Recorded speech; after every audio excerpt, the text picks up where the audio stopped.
இறந்த பிறகு இந்த மார்க்கம் இருக்குமா அல்லது அது காலாவதியாக கடந்த கால ஒரு நிகழ்வாக ஆகிவிடுமா என்ற ஒரு நிலை ஏற்பட்டது. அந்த நேரத்தில் எல்லாமல்ல அல்லாஹ்வினுடைய திருக்குர்ஆன் தன்னுடைய தனி ஆளுமையின் மூலமாக, தனி அதிகாரத்தின் மூலமாக இஸ்லாத்தை மீட்டெடுத்தது என்று சொல்ல வேண்டும். எப்படி என்றால், அல்லாஹ்வுடைய தூதர் வஃபாத் ஆகிவிட்டார்கள். அப்போ அந்த நேரத்தில் ஒரு காலத்தில் நபி ஸல்லல்லாஹு அலைஹி வஸல்லம் அவர்களுடைய காலத்தில் வஹிக்கு ஒத்து சில கருத்துக்களை சொன்னவர்கள் என்று அறியப்பட்ட உமர் ரலியல்லாஹு அன்ஹு அவர்கள் அவங்க சில கருத்துக்களை சொல்லியிருக்காங்க. அதற்கு ஏற்ப வஹியும் அருளப்பட்டிருக்கின்றது. அது ஒரு விரிவான விஷயம், அதற்குள் செல்ல நேரம் இல்லை. அப்படிப்பட்ட உமர் ரலியல்லாஹு அன்ஹு அவர்கள் சொல்கின்றார்கள், வல்லாஹி மா யகவு ஃபீ நஃப்ஸி இல்லா தாக்க. அல்லாஹ்வுடைய தூதர் மரணிக்கவில்லை. வல யபஅதஹுன் அல்லாஹு, அல்லாஹ் அவர்களை மீண்டும் எழுப்புவான். அவர்கள் மறு உயிர் பெற்று எழுவார்கள். ஃபல யக்த அன்ன ஐதிய ரிஜாலின் வ அர்ஜுலஹும், யாரெல்லாம் முஹம்மது ஸல்லல்லாஹு அலைஹி வஸல்லம் அவர்கள் இறந்து விட்டார்கள் என்று சொல்கின்றார்களோ அவர்களுடைய கைகால்களை தரித்து விடுவார்கள் என்று உமர் ரலியல்லாஹு அன்ஹு அவர்கள் கருத்து தெரிவிக்கிறாங்க. மக்கள் அப்படியே ஸ்தம்பித்து போய் நிற்கின்றார்கள். இறை தூதர் இறந்து விட்டார்கள் என்ற அந்த செய்தி உமர் ரலியல்லாஹு அன்ஹு அவர்கள் மூலமாக ஒரு ஐயப்பாட்டிற்கு உள்ளாக்கப்படுகின்றது. அப்ப இந்த நேரத்தில் இரண்டாம் கட்ட தலைவராக அறியப்பட்டவர்கள் அபூபக்கர் ரலியல்லாஹு அன்ஹு அவர்கள், அவங்க சுன்ஹு என்ற ஒரு பகுதியில் இருந்தார்கள். அவர்களுக்கு தகவல் கிடைத்து ஓடோடி வருகின்றார்கள். நபி ஸல்லல்லாஹு அலைஹி வஸல்லம் அவர்களுடைய அந்த உடலுக்கு பக்கத்திலே அவர்கள் வருகின்றார்கள். நபி ஸல்லல்லாஹு அலைஹி வஸல்லம் அவர்களுடைய மேனியில போர்வை போர்த்தப்பட்டிருக்கின்றது.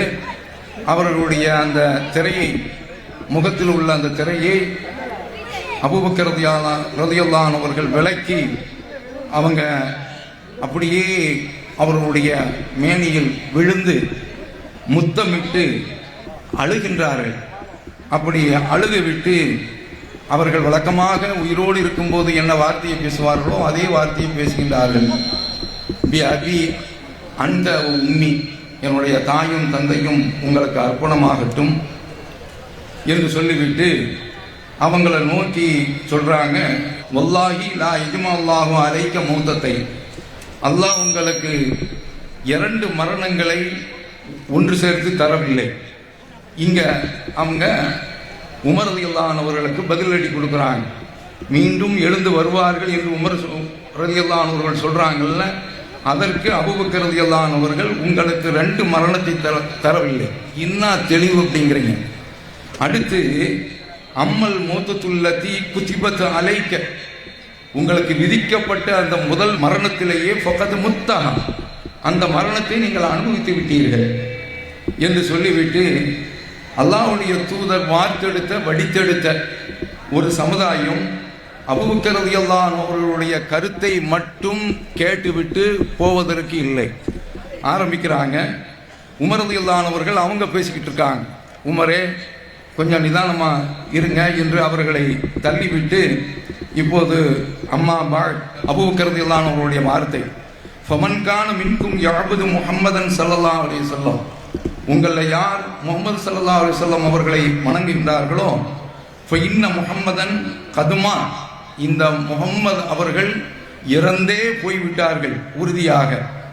ஒமன் கான மின்கும் யஅபுதுல்லாஹ, உங்களில் யார் அல்லாஹ்வை வணங்குகின்றார்களோ ஃபஇன்னல்லாஹ ஹய்யுன் லா யமூத், அல்லாஹ் என்றென்றும் உயிரோடு இருக்கின்றான், மரணிக்க மாட்டான். என்ன அழகான ஒரு வார்த்தையை அபூபக்கர் ரலியல்லாஹு அன்ஹு அவர்கள் வைக்கின்றார்கள். அல்லாஹ்வுடைய தூதர் மீண்டும் எழுந்து வருவார்கள் என்ற ஒரு கருத்து மக்களிடத்தில் உறுதிப்பட்டார். அதனுடைய இன்னொரு அர்த்தம் என்னவென்றால், அவர்கள் வணங்கப்படக்கூடிய ஒரு கடவுளாக ஆகிவிடுவார்கள். அந்த நிலைக்கு மக்கள் தள்ளப்பட்டு விடுவார்கள். அதனால யார் முகம்மதை வணங்குறாங்களோ அவங்க இறந்துட்டாங்க. அது யார் அல்லாஹ்வை வணங்குகின்றார்களோ அல்லாஹ் என்றும் உயிரோடு இருக்கின்றான் என்று சொல்லிவிட்டு நச்சிந்து திருக்குர்ஆன்ல இருந்து ஒரு வசனத்தை தூக்கி போடுறாங்க. ஒமா முஹம்மதுன் இல்லா ரசூல், இந்த முஹம்மது ஒரு இறை தூதரை தவிர வேறல்ல. கது ஹலத்து மின் கப்லிஹிர் ருசுல், இதற்கு முன்னால் எத்தனையோ தூதர்கள் வந்திருக்கின்றார்கள், இறந்து போய்விட்டார்கள். அவையும் மாத்த அவ புத்தில, இந்த தூதர் இறந்து விட்டாலோ அவ புத்தில அல்லது கொல்லப்பட்டு விட்டாலோ இரண்டுக்கும் இந்த தூதருக்கு சாத்தியம் இருக்கின்றது. தானாகவே இயற்கை மரணத்தை அவர்கள் அடையலாம், அல்லது மற்றவர்களால் கொல்லப்பட்டு அவர்கள் மரணத்தை அடையலாம். இந்த ரெண்டுக்குமே சாத்தியம் இருக்கின்றது. ஆனால் அல்லாஹ்வுடைய தூதர் இப்போது கொல்லப்படல, இறந்து விட்டார்கள். அவையும் மாத்து அவ புத்தில இன்கலப்தும் அல ஆகாபிக்கும், அவங்க இறந்துட்டாலோ அல்லது கொல்லப்பட்டு விட்டாலோ நீங்கள் வந்த பாதையை நோக்கி அப்படியே திரும்ப போய்விடுகின்றீர்களா என்று அபூபக்கர் ரலியல்லாஹு அன்ஹு அவர்கள் இந்த வசனத்தை வாசிச்சுட்டு ஒமை என்கலிபு, அந்த வசனத்தை முடிக்கிறாங்க. ஒமை என்கலிபு அலா அகிபை, யார் இந்த கொள்கை என்ற தடத்தில் அப்படியே திரும்ப செல்கின்றார்களோ பல எதுர்ரல்லாஹ் ஷையா, இதனால அல்லாஹ்வுக்கு எந்த பாதிப்பையும் அவர் ஏற்படுத்திவிட முடியாது. சரியான முறையில் நடந்தார்கள் என்று சொன்னால் எஜிஸில்லாஹு ஷாக்கிரீன், நன்றி கொண்ட மக்களுக்கு அல்லாஹ் நற்கூலியை வழங்க காத்திருக்கிறான் என்று அல்லாஹ் சொல்லக்கூடிய அந்த வசனத்தை ஓதி முடிச்ச உடனே மக்கள் எல்லோருமே இந்த வசனத்தை அப்படியே திரும்ப ஓதுறாங்க. இப்போது மக்களிடத்தில் விசும்பல் சத்தம் கேட்கின்றது, அழுகின்றார்கள். இந்த வசனத்தை சொன்ன உடனே அல்லாஹ்வுடைய தூதர் இறந்துட்டாங்க என்ற முடிவுக்கு வந்து விட்டார்கள். இங்குதான் குர்ஆன் ஆகாய உச்சிக்கு போய்விடுகின்றது. ஆளுமை, குர்ஆனுடைய ஆளுமை, அதாவது அல்லாஹ்வுடைய தூதருக்கு பிறகு ஒவ்வொரு மூமினும் இறக்கின்ற வரை அது நிலைத்திருக்கும், இந்த உலகம் அழியும் வரை நிலைத்திருக்கும். இந்த குர்ஆன் கடிவாளத்தை பிடித்து எடுத்து அன்றைக்கு தடம் புரள்வதற்கு அப்படி வாய்ப்பு இல்லை. ஆனால் உமர் ரலியல்லாஹு அன்ஹு அவர்களுடைய அந்த கருத்து மக்களிடத்தில் ஒரு பாதிப்பை ஏற்படுத்தி விட்டது. இதற்கடுத்து ஆணித்தனமாக பேசிய உமர் ரலியல்லாஹு அன்ஹு அவர்கள் சொல்கின்றார்கள், இந்த வசனம் இப்போதுதான் அருளப்பட்டதோ என்று நான் என்ன துவங்கிவிட்டேன். இதை கேட்ட உடனே என்னுடைய 2 கால்களும் நிலத்தில் பாவவில்லை, என்னால் நிற்க முடியவில்லை, என்னுடைய 2 பாதங்களும் என்னுடைய உடலை தாங்க முடியவில்லை என்று சொல்லி அவங்களே சொல்றாங்க. மக்கள் எல்லாம் இந்த வசனத்தை ஓத ஆரம்பித்து விட்டார்கள் என்று அவங்க சொல்லக்கூடிய இந்த செய்தி புகாரியில் இடம்பெற்றிருக்கின்றது. அப்ப நாம் அங்கே என்ன பார்க்கின்றோம் என்று சொன்னால், இந்த குர்ஆன் தான் நமக்கு வழிகாட்டி.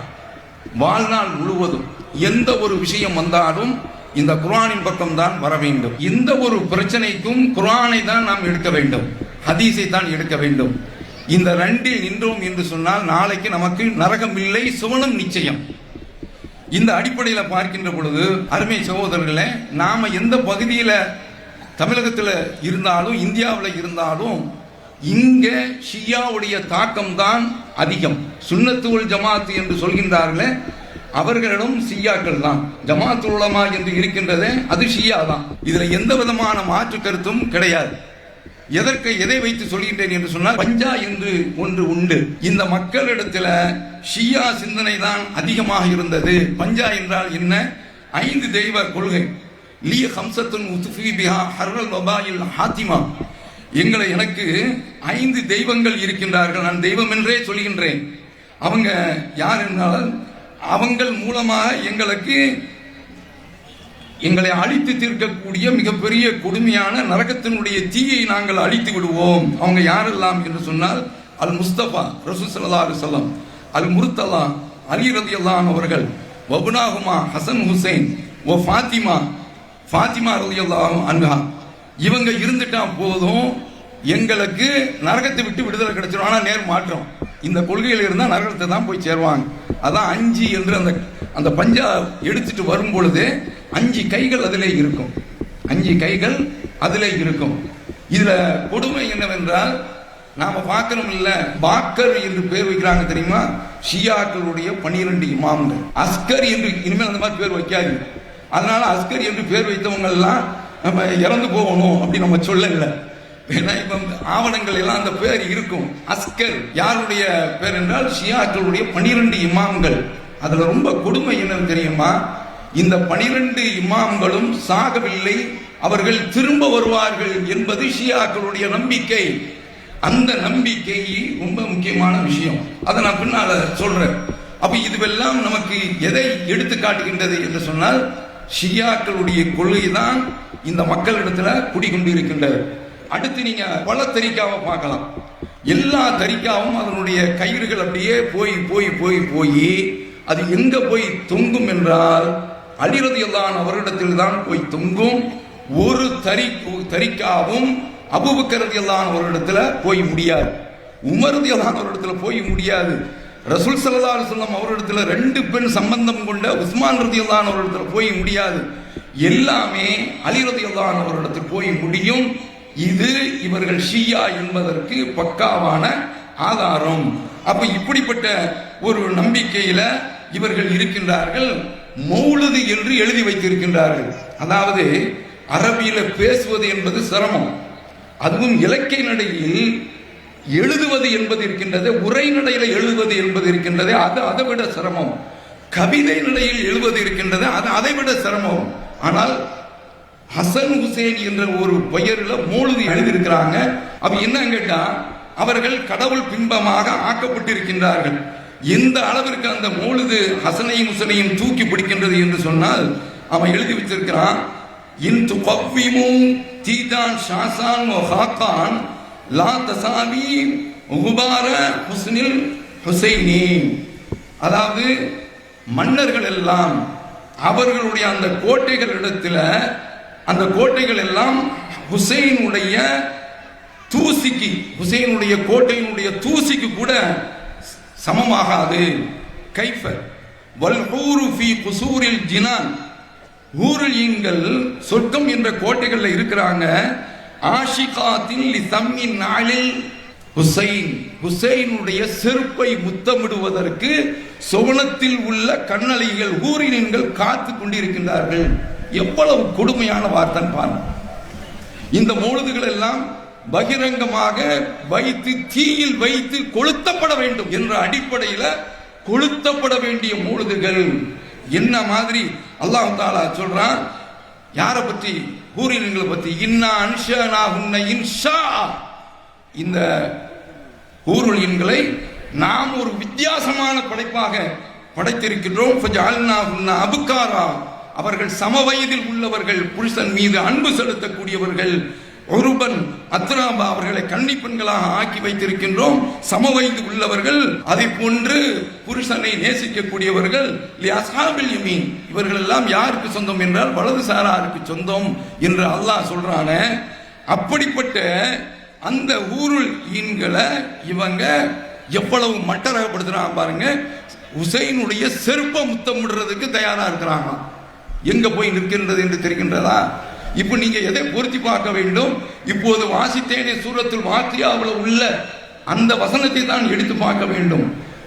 ஊரின் கிடைக்காதா என்று ஹுசைன் தான் ஏங்க வேண்டும், ஊரின்கள் வேண்டும் என்று ஹுசைன் தான் தாங்க வேண்டும். ரசூலுல்லாஹ்வுடைய பேரப்பிள்ளை என்பதனால அவருக்கு சொர்க்கம் பட்டா போட்டு கொடுக்கப்படவில்லை. அவரும் அல்லாஹ்வுடைய அடியார், நாம் ஆதரவு வைக்கின்றோம். அவர் அல்லாஹ்வுடைய அடியார், அவர் சுவனத்திற்கு தகுதியானவர் என்று ரசூலுல்லாஹ்வுடைய பேரப்பிள்ளை, அதுல எந்த விதமான சந்தேகம் இல்லை. அப்போ நாம என்ன விளங்கிக்கிறோம்னா, இப்படி கொண்டு வந்து நிறுத்தினாங்க பாருங்க. அப்ப என்ன விளங்குகின்றது? கடவுளா ஆக்கிட்டாங்க. ரசூலுல்லாஹ் ஒரு கடவுள், அலி ஒரு கடவுள், ஹசன் ஹுசைன் ஒரு கடவுள், ஃபாத்திமா ஒரு கடவுள் என்று இவர்கள் கொண்டு வந்து நிறுத்தியிருக்கின்றார்கள். அதுல இன்னொரு கொடுமை கேளுங்க. அல்லாஹ்விற்கு பதா என்ற ஒரு பண்பு இருக்கிறது என்று ஷியாக்களுடைய நம்பிக்கை. பதானா என்ன தெரியுமா? இப்போ நான் என்னுடைய பையனை மருத்துவத்துறையில படிக்க வைக்கிறான். அவன் படிச்சுக்கிட்டே இருக்கிறான். அப்படி படிச்சுக்கிட்டு இருக்கும் பொழுது எனக்கு பின்னால ஒரு யோசனை வருது, அவனை நாம பொறியியல் துறையில ஈடுபடுத்தலாமே என்று நான் நினைக்கின்றேன் சொன்னால் இது பதா. அல்லாஹ்விற்கு இப்படிப்பட்ட ஒரு பண்பு இருக்கின்றது என்று ஷியாக்கள் நம்புகின்றார்கள். அல்லாஹ் அக்பர். அல்லாஹ் தன்னுடைய நிலையை பற்றி சொல்கின்ற பொழுது அதில் என்ன வருகின்றது என்று சொன்னால், எல்லாம் அல்ல ரப்புல் ஆலமீன் இடத்துல ஃபிரௌன் கேட்கின்றான், மாபாலுல் குரூனில் ஊலா, நீ இப்போது எங்கிட்ட வந்து ஏகத்துவத்தை சொல்ற, இதற்கு முன்னால ஒரு சமுதாயம் இறந்து போச்சு, அவங்களுடைய நிலையெல்லாம் என்ன? அப்போ அந்த நேரத்தில் மூசா அலைஹிஸ்ஸலாம் அவர்கள் பதில் சொல்றாங்க, இல்முஹா இந்த ரப்பி ஃபி கிதாப், அதனுடைய விளக்கம் என்னுடைய இறைவனிடத்தில் இருக்கின்றது. லா யதுல்லு ரப்பி வலா யன்சா, என்னுடைய இறைவன் தவற மாட்டான், அவனுக்கு மறதியும் ஏற்படாது. ஆனா ஷியாக்களுடைய கொள்கை என்ன சொல்கின்றது? இறைவனுக்கு மறதி ஏற்படும். அதுல ஷியாக்கள்ல 12 இமாம்கள்ல ஒருவர் ஜாஃபர். அந்த ஜாஃபர் என்பவர் அவங்க சொல்றாங்க, இஸ்மாயில் என்பவர் தன்னுடைய மகனான இஸ்மாயில் தான் தலைமை தாங்குவார் என்று அவர் முன்னறிவிப்பு செய்திட்டார். ஆனால் இஸ்மாயில் இறந்து போயிட்டார். இஸ்மாயில் இறந்து போய்விட்டார். அதுக்கு இவங்க சொல்றாங்க, மா பதல்லாஹு ஃபீ ஷைஇன் கமா பதலஹு ஃபீ இஸ்மாயில் இப்னி, அல்லாஹ்வுக்கு இஸ்மாயிலை மூத்தாக்குனதுக்கு பிறகுதான் அவரை ஏன் மூத்தாக்கணும் என்ற ஞானம் பிறந்தது. என்ன கொள்கைங்க இது? அந்த கொள்கையில் தான் ஜமாத்துல் உலமா இருக்கின்றது. அந்த மௌலூதை தான் அது ஓதிக்கொண்டிருக்கின்றது. இதை புரிந்து கொள்ள வேண்டும். நீங்கள் குர்ஆனுடைய இப்ப சொன்னேன்ல, இல்முஹா இந்த ரப்பி ஃபீ கிதாப், இதனுடைய அந்த முன்னோர்களுடைய அந்த பட்டியல் இறைவனுடைய ஏட்டில் இருக்கின்றது. லா யதுல்லு ரப்பி வலா யன்சா, இதுதான் குர்ஆன். இதுல தான் நாம நிக்கணும். அவன் வழி தவற மாட்டான், அவனுக்கு எதுவுமே தப்பாது, அவன் மறக்கவும் மாட்டான் என்று அல்லாஹ் சொல்கின்றானே. இந்த குர்ஆன் வசனம் தான் நாளைக்கு மறுமையில நம்மை கரை சேர்க்கும். வஅன்னல்லாஹ கத அஹாத பிகுல்லி ஷைஇன் இல்மா, அல்லாஹ் எல்லாவற்றையும் ஞானத்தால் சூழ்ந்து அறிந்திருக்கிறான். அப்படி சுற்றி அவனுடைய ஞானத்தில் ஒரு எல்ல அளவு, கடுகளவு, அணு அளவு தப்பார்.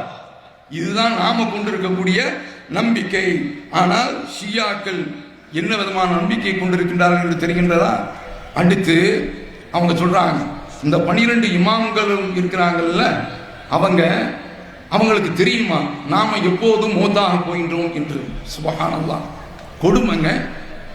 அல்லாஹ் சுலைமான் அலைஹிஸ்ஸலாம் அவருடைய ஆட்சியை பற்றி சொல்கின்ற பொழுது அவங்க ரொம்ப பிரம்மாண்டமா சொல்றான், ரப்பி ஹபிலி முல்கல்லா என்பது அஹதி மின்பாதி, எனக்கு பின்னால எனக்கு கொடுத்த மாதிரி நீ ஒரு ஆட்சியை கொடுக்க கூடாது, அப்படி ஒரு பாக்கியம் மிக்க ஒரு ஆட்சியை தாங்கிறாங்க. அல்லாஹ் கொடுத்தான். அந்த மனிதருக்கு ஜின்னு வசப்பட்டது, அந்த மனிதருக்கு எறும்பு பேசியது கேட்டது, அந்த மனிதருக்கு பறவைகள் வசப்படுத்தப்பட்டிருந்தன. அப்படிப்பட்ட சுலைமான் அலைஹிஸ்ஸலாம் அவர்கள் காற்று அவர்களுக்கு வசப்படுத்தப்பட்டிருந்தது. ஃபலம்மா கலைனா அலையில் மோன், நாம மரணத்தை அவருக்கு விதித்த பொழுது மா தல்லகும் அலா மோதி இல்லா தாம்பத்துல் அருள், அவருடைய மரணத்தை உலகுக்கு அறிவித்தது எது என்று சொன்னால், அவர் ஊன்றிக் கொண்டிருந்த கைத்தடியை கரையான் தின்றது. அப்படி அரிச்ச உடனே அது உடைஞ்ச உடனே அப்படியே குப்புற விழுகின்றார்கள். யாரு? சுலைமான் அலைஹிஸ்ஸலாம் அவர்கள் வெறும் சடலமாக விழுகின்றார்கள்.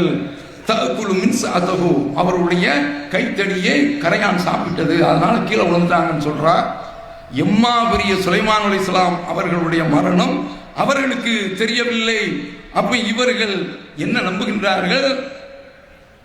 12 இமாம்களுக்கும் தாங்க எப்போது சாப போகிறோம் என்று தெரியுமா? அடுத்து அந்த 12 இமாம்களும் திரும்ப உலகத்திற்கு வருவார்கள். அவருடைய நம்பிக்கை, அவங்களுடைய நம்பிக்கை. அப்ப இப்படிப்பட்ட ஒரு நம்பிக்கை இருந்தால் அதனுடைய பொருள் என்ன? அல்லாஹ் குர்ஆனில் சொல்கின்றான், ஒமின் வராயும் பர்ஸகுன் இலா யௌமி யுபாஸூன், அவர்களுக்கும் உலகத்தில் வாழக்கூடிய மக்களுக்கு மத்தியில் ஒரு திரை இருக்கின்றது. அந்த திரையை கிழித்து கொண்டு ஒருபோதும் அங்கு உள்ளவர்கள் ஆவியாகவோ பேயாகவோ வரவே முடியாது. அப்படி வருகின்றார்கள் என்று நம்பினால் அவர்கள் இஸ்லாத்தை விட்டு வெளியே போயாராங்க. ஆனா இவங்க என்ன செய்யறாங்க தெரியுமா? ஒமை யுனாதிஸ்மி அல்ஃபன் பி கல்பத்திஹி, என்னுடைய பேரை யார் 1000 தடவை அழைக்கின்றார்களோ, அஸ்மன் பி ஹிம்மத்தி, இந்த மானங்கட்ட பொழைப்புக்கு உறுதிப்பாட்டுடன் அழைக்கின்றார்களோ, அவங்க அழைச்சதின் காரணமாக நான் ஓடோடி வருகின்றேன். அஜப்துகு முஸ்ரியன் இன்னஜலி தாவத்தி, அவங்க கூப்பிட்டதுனால வேகமா வந்து நான் பதிலளிக்கிறேன் என்று மொஹியுத்தீன் சொன்னதாக இந்த பைத்தை ஜமாத்துல் உலமால உள்ள ஆலிம்கள் பாடுகின்றார்கள். அப்ப என்ன அர்த்தம்? இறந்தவர்கள் திரும்ப வருகின்றார்கள் என்றுதான் அர்த்தம். குர்ஆனுக்கு நேர் மாற்றம். அப்ப அதனால இத மாதிரியான ஒரு நம்பிக்கையில அந்த மக்கள் இருக்கின்றார்கள். இதை நாம் கவனத்தில் கொள்ள வேண்டும். இப்படி நிறைய வசனங்கள் இருக்கின்றன. அதை போல ஷியாக்களுக்கு அவங்களுடைய இமாம்களுக்கு நாளை நடக்கிறது அவங்களுக்கு தெரியும் என்று நம்புகின்றார்கள். ஆனால் அல்லாஹ் மறைவான ஞானம் இறைவனுக்கு மட்டும்தான் சொந்தம் என்று அல்லாஹ் தஆலா குர்ஆனில் சொல்கின்றான். அப்ப அப்படி அல்லாஹ் தனக்குத்தான் மறைவான ஞானம் இருக்கிறது என்று சொல்கின்ற பொழுது அந்த ஞானம் தங்களுக்கு இருக்கின்றது என்று இவர்கள் வாதிடுகின்றார்கள் என்று சொன்னால் இவர்கள் எவ்வளவு அபாயமானவர்கள், ஆபத்தானவர்கள் என்பதை நாம் புரிந்து கொள்ள வேண்டும்.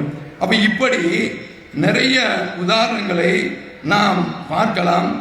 சுருக்கமாக சொல்ல வேண்டும் என்று சொன்னால், நமக்கு ஒலில்லாஹி கைபு சமாவாத்தி உள்ளார், அல்லாஹ்வுக்கு தான் வானம் பூமிகளுடைய மறைவான ஞானம் இருக்கின்றது, ரசூலுல்லாஹ்வுக்கு தெரியாது. ஒரு தடவை ரசூல் ஸல்லல்லாஹு அலைஹி வஸல்லம் அவர்களுடன் அபூ ஹுரைரா சந்திக்கின்றார்கள். 2 பேரும் ஒன்றா வராங்க, ஒரு இடத்துல உட்கார்றாங்க. உட்கார்ந்த உடனே கொஞ்ச நேரத்தில் அபூ ஹுரைரா ரலியல்லாஹு அவர்கள் எஸ்கேப் ஆயிடுறாங்க. கொஞ்ச நேரம் கழிச்சு வர்றாங்க. எங்க போன என்று கேட்குறாங்க. அல்லாஹ்வுடைய தூதரே, நான் குளிப்பு கடமையான நிலையில் இருந்தேன், உங்களுக்கு பக்கத்தில் அந்த மாதிரி உட்கார்றது எனக்கு ஒரு மாதிரியாக இருந்தது என்று சொன்ன உடனே ரசூலுல்லாஹ் சுப்ஹானல்லாஹ், அல்லாஹ் தூய்மையானவன், இன்னல் மூமின லா யன்ஜுஸ், ஒரு மூமின் அவன் இது போன்று குளிப்பு கடமையாகிறதுனால அசுத்தம் ஆயிட மாட்டான். தொழுகைக்கு அவன் குளிச்சுட்டு வந்து தொழணும், அது வேற. இதனால ஒருவன் அசுத்தமானவனுக்கு இந்த மாதிரி குளிப்பு கடமையாக இருந்தால் நம்ம வெளி கடை கூட போக மாட்டோம், அப்படிலாம் கிடையாது. பொது செய்து விட்டு எங்கனாலும் போய்க்கிறலாம், வந்துக்கிறலாம், தொழுகையினுடைய நேரம் வரும்போது குளிச்சுக்கிறலாம்.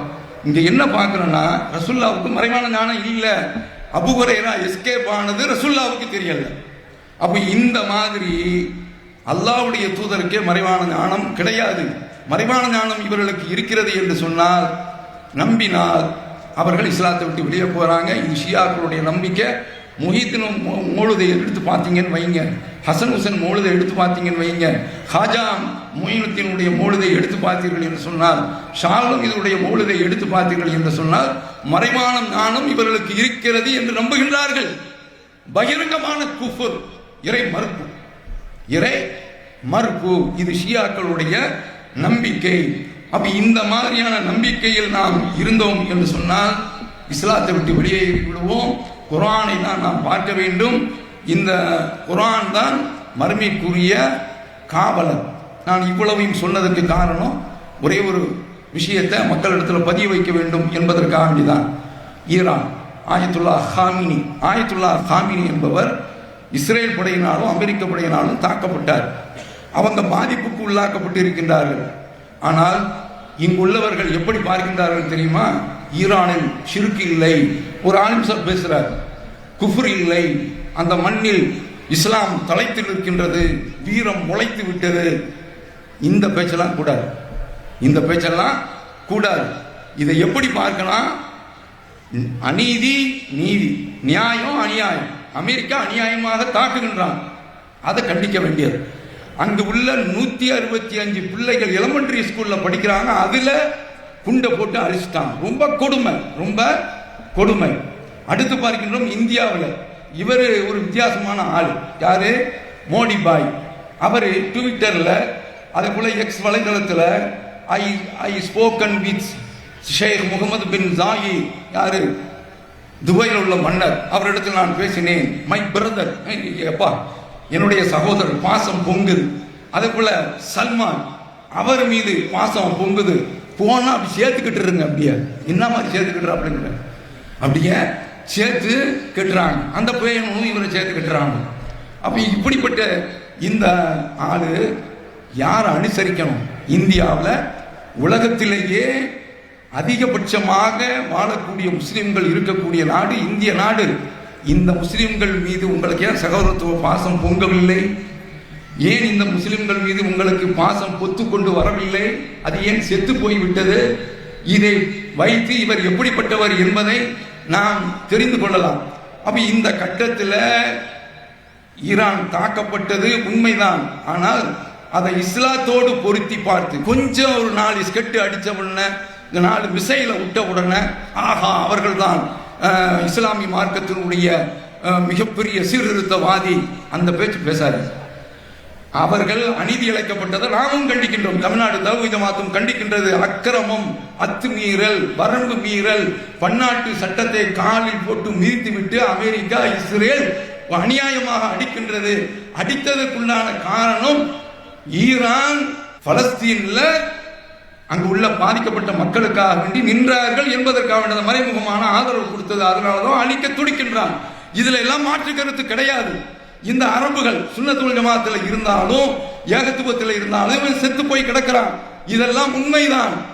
அதனால இஸ்லாத்தோடு கொண்டு வந்து நிறுத்தி அவர் புரட்சி தலைவர், அவர் அப்படி இப்படி அங்க ஷிர்க் இல்லை பித்அத் இல்லை என்று சொன்னால் இவனுக்கு கிறுக்கு பிடிச்சிருக்கே என்ற அர்த்தம். நாளைக்கு மர்மையில் என்ன நடக்கும் என்று சொன்னால் நரகத்தில் இருந்து ஆட்களை தூக்கப்படுவாங்க.